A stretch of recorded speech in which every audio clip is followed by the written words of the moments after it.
Here is a corporate memo, crew, and I want you to notice who is in it and who is not. Visa is cutting about 2,600 jobs, roughly 7% of the company, and the announcement names exactly one human being, the chief executive, Ryan McInerney. It quotes his conviction. It quotes his vision for the company's highest potential opportunities. What it does not name is a single one of the 2,600 people whose jobs it just ended. 2,600 households, 0 names. 1 executive, fully quoted. That imbalance is the whole story tonight. Quick number check, because this board does that no matter who is cutting. The coverage says 7%.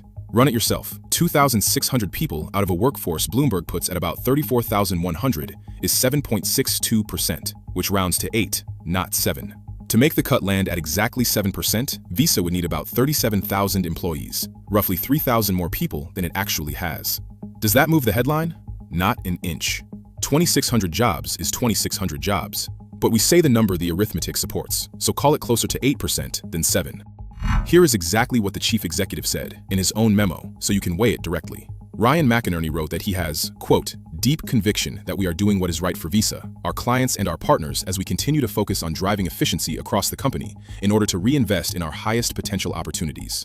And on the machine in the room, he wrote that AI is also helping to accelerate this evolution and shape the way work gets done at Visa. Now, the company was careful to add that AI was not the only driver, and that is fair. But read those two sentences together and you can hear the shape of it. Efficiency, reinvestment, and a technology doing more of the work. And Visa is not doing anything unusual, which is exactly why it matters. Through the first half of this year, American employers announced 443,604 planned job cuts. And the outplacement firm Challenger, Gray, and Christmas says artificial intelligence was the leading reason companies gave. MasterCard trimmed 4% of its people. Block announced thousands of positions gone. PayPal, reductions too. Strong financial results and shrinking payrolls, over and over, in the same season. When the profitable companies and the struggling ones both make the identical move, you are not looking at one company's hard year. You are looking at a playbook. Now watch what a different kind of record looks like. Back in June, FedEx closed a facility in Phoenix and laid off 101 workers. Smaller story, right? Except FedEx had to file what is called a warn letter with the state of Arizona. And that legal filing did what Visa's memo never does. It named the exact address, 4475 North 43rd Avenue. It named the date. It named the count, 101 people. 101 jobs generated a place, a day, and a number in the public record. 2,600 jobs generated a chief executive's conviction. The bigger the cut, the less the record had to say about the people in it. So follow the two things the record actually tracks. It tracks the money.